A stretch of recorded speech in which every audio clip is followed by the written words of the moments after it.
Hello and welcome to Badminton Weekly. In this episode, we look back at the prestigious Yonex All England Open that's full of twists and turns from start to finish. Shi Yiqi's title defense ended as early as the first round after the world number one lost to Lakshya Sen. An Se-young also failed to defend her crown, losing in straight games to Wang Zhiyi on finals day. The Chinese shuttler, who had not won against the Korean in their last 10 meetings, was delighted to lift her first All England title. 我觉得全英公开赛其实对每个羽毛球运动员来说都意义重大。然后，像全英世锦赛、亚运会，包括总决赛，其实我觉得都是意义重大而且非常特别的比赛。所以我觉得，能够拿到第一个全英公开赛冠军很开心。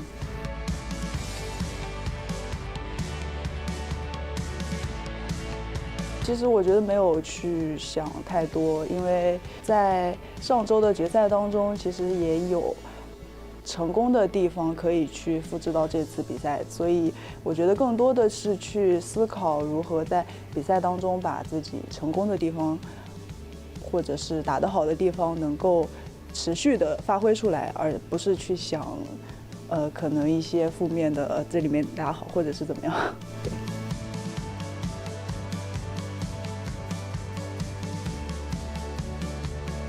我觉得其实跟宫崎有花的那场比赛，我们打了3局，而且包括昨天的半决赛，我是在19分，其实领先的情况下，一度被追到19比19，其实都有很多艰难的时刻。但是我觉得很开心的是，自己在场上能够保持专注，而且去思考下一分该如何打，而不是沉浸在 上一分我为什么没打好？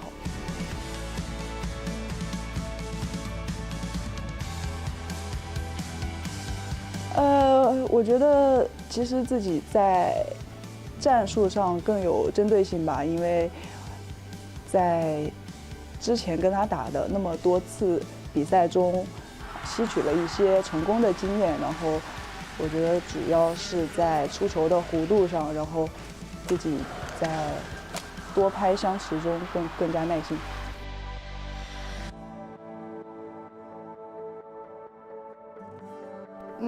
其实首先我知道我输给了他很多次，但是我不知道有10次了，所以我觉得现在哇塞，就感觉哇都10次了，好像挺多的。然后其实我觉得自己在今天这场比赛之前没有去过多的考虑 之前的交手记录或者是怎么样，我觉得这是一个全新的比赛，而且每次跟他打都是向他发起冲击的机会，所以我希望在每次的比赛当中都比上一次做得更好，然后我觉得也非常开心自己今天做到。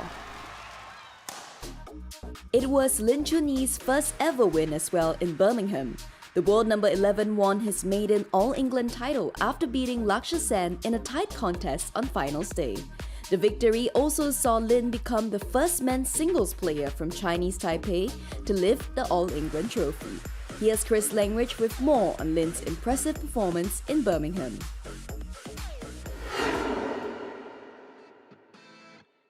Before the tournament, I think he wouldn't have been anyone's pick just because, you know, there were obviously higher ranked players. Now, he has had a good start to the year, no one can doubt that. Winning in the Open, Super 750, brilliant.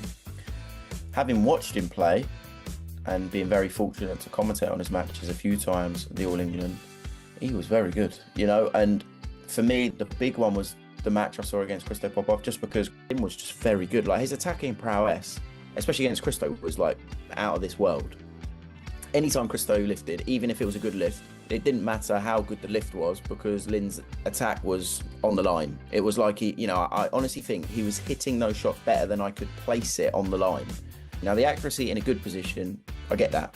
But there were times where he was off balance. Now the risk is so high because if he gets that slightly wrong and you're off balance, your body weight's going in the wrong direction. So if somebody hits a cross block or even a straight block, that is an incredible amount of court you have to cover to be able to pick the shuttle up and then not put yourself in trouble. But it didn't really matter because 75% of the time, or even more, the quality of his shot was so good that no one could even get it back, let alone put him in any kind of trouble. Now, this does also stem from his ability at the net. His quality and consistency at the net was so good. At times, we saw great deception of holding and punching into a corner, but also the quality. And to make the right decision at the speed he moves at against the high level of opposition, and to be confident enough to take the risks he took, because they weren't crazy risks, but they were bold risks. And this is what's been astonishing. You know, there were times at crucial points where I saw a flick serve come out. Well, that's great vision and creativity, but that's a calculated risk. But his ability at the net to give himself the lift in a good position happened again and again and again. But the one standout thing that no one can look past was just how devastating his attack was. If it was round the head corner, if it was on the forehand side, you know, you didn't know what was coming. He was hitting the lines. I don't want to take anything away from the final at all, because it's not fair. If Lakshya Sen had maybe a slightly easier semi, just because that semi was crazy, could it have been slightly different? Maybe, but it doesn't matter, because at the end of the day, you know, the best player in the tournament was the one that triumphed, and he did amazing to hold his nerve when it was getting close in that second, and it was setting, and there was even a rally where Lakshya Sen, he had control of it, and it would be so easy for Lin to just tighten up and maybe overthink it or stress too much, because he had a match point at 2019, and then I don't know, it was just that moment. But he did amazing to hold his nerve, and being the first men's singles player from Chinese Taipei to win the All England, wow. Because they've had some good men's singles players in the past, but no one had these huge results. And we have to remember, if you go back 10 years, which yes, I do appreciate is quite a long time ago, Chinese Taipei were quite a small badminton nation. And the way that they've developed, the way their depth has improved, and the other thing, when I often look at tournaments of all different levels, not necessarily just the highest level, but if we go down to an international series, there's Chinese Taipei players in these tournaments. You know, the depth they have in their country. The population isn't, you know, vast, but badminton is such a big sport there now, and it's because of performances like today. In the men's singles, Lin, he's creating history. He will be, you know, the kind of player that the young players from Chinese Taipei will look up to as an idol. They'll want to follow in his footsteps because he has created history. He has created an astonishing result for their country. Chinese Taipei made it 2 wins out of 2 in the finals by securing the mixed doubles title through Ye Hongwei and Nicole Gonzalez-Chan. The unseeded pair stunned everyone when they beat Tom Jekyll and Delphine Delroux to earn their first All-England win. This was also Chinese Taipei's first victory in the discipline.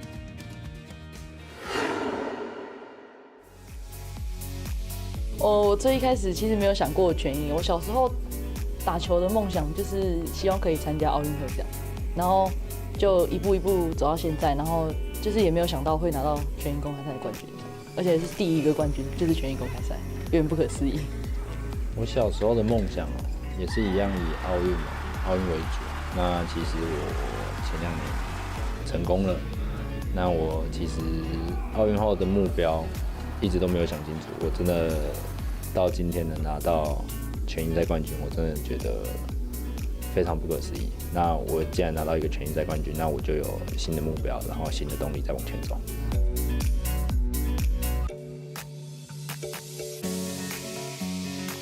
像昨天那场打到香港那队啊，就是真的是我从小时候看球看他们看到的，就是看到我现在长大也不敢想象我竟然有一天可以打赢他们这样。然后就是我就抱着一种既然在场上就不能把他们当偶像那种心态，就是去冲击他们。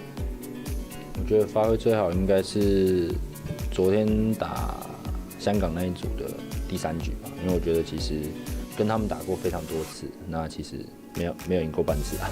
那昨天其实前2局我觉得我打的也没有那么好，但是在第3局其实就有慢慢掌握到教练想要的战术要怎么使用这样，对。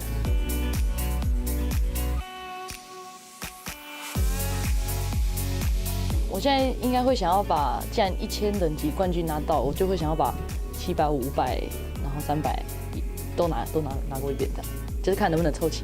向上也一定要，但是我想先就是下面也要凑齐。然后亚运吧，就是今年的亚运，看可不可以有机会可以夺牌这样。There were no such surprises in the men's doubles discipline on finals day.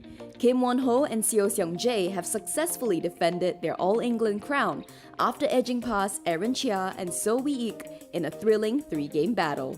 Despite earning their second Super 1000 title of the year, Chris Langridge explains why the world number one might face some challenges in the future. You know, the amount of matches, and this is the thing I think people slightly underestimate, when you are as good as they are, which is pretty much winning everything, the amount of matches that you play and duration on court compared to a lot of your competitors is drastically different, because men's doubles is actually a very good example. Seo Seong-jae and Kim Won-ho, they are at the moment on average a league above everyone, and what I mean by that is they are so consistent, they are dominating the men's doubles category. Everyone else is very up and down, even the world number twos, Aaron Chia and So, that they are maybe quarterfinal at one tournament, then an amazing result, they win another one, next tournament first round, and when you actually look at the duration they spend on court compared to the Koreans, it's drastically different. I think the biggest challenge for the Koreans would be they are kind of on top of the world, and all I mean by that is obviously world number one, but they are the best, but they're at a point where if they don't win, it's a huge surprise. And I mean, I've never been in that situation, I was never good enough, but when you're that good, you have all the pressure on you. And I mean all the pressure, because let's say you just perform to an okay level and your opponent's playing to a very high level and you lose in the quarterfinal, that is a huge shock. So every single match you play, if you don't win, is a shock, is a surprise, and it is a lot of pressure to deal with. Also, I'd say the popularity of the pair, I'm sure they're pretty famous in Korea, but around the world now, you know, I saw firsthand at the All England, there were kids almost crying, you know, wanting the autograph for these two players, because they're almost superheroes to people. They're their idols, and it's a lot of responsibility that you have on your shoulders. Now, those two Koreans, for me, I think they have such good professionalism. They're great role models for kids, because, you know, they do everything the way they should. In regards to, I trust them to behave impeccably at all times, you know, and this is why they choose the right shot 99% of the time, because they make all the right decisions. Are pairs going to start to work them out, and are we going to see more young pairs bursting on the scene? This is the thing, because I'd say over the last 12 months, I don't think a lot has changed in men's doubles, if I'm honest. I think we haven't seen a lot of young pairs come through. Are we going to see some more from China, even more pairs maybe from Indonesia? Some of these younger pairs coming through and improving in the next 12 months. Because at the moment, if I'm totally honest, I don't really feel there's another pair that can really challenge them. And what I mean by that is, if both pairs play to 90% of their level, I can't see the Koreans losing to anyone. I can only see the Koreans losing if they have that blip, that game where they don't perform and they drop their level to maybe 70%, which has happened. You know, they're not going to win every single match they play. The other thing is to manage the workload. And what I mean by that is, when you consistently win, you play a lot of matches and you have a lot of time in tournaments, and it is managing that with injuries, also picking the correct tournaments with training to make sure you peak at the right times.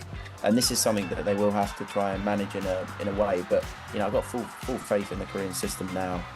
The people they have in charge, it's going to be a surprise to me if they don't manage everything pretty much perfectly. You know, I would say for me, I struggle to see anyone in the next 6 months really challenge them on a consistent basis. That's it from us. The HSBC BWF World Tour is in Basel this week for the Yonex Swiss Open. Do join us next week as we bring you the top stories from the Super 300 event. In the meantime, stay up to date with the latest news and results by downloading our BWF app, Badminton for You. And as always, let us know your thoughts, comments, and questions on our Facebook and YouTube pages. Have a great week, everyone!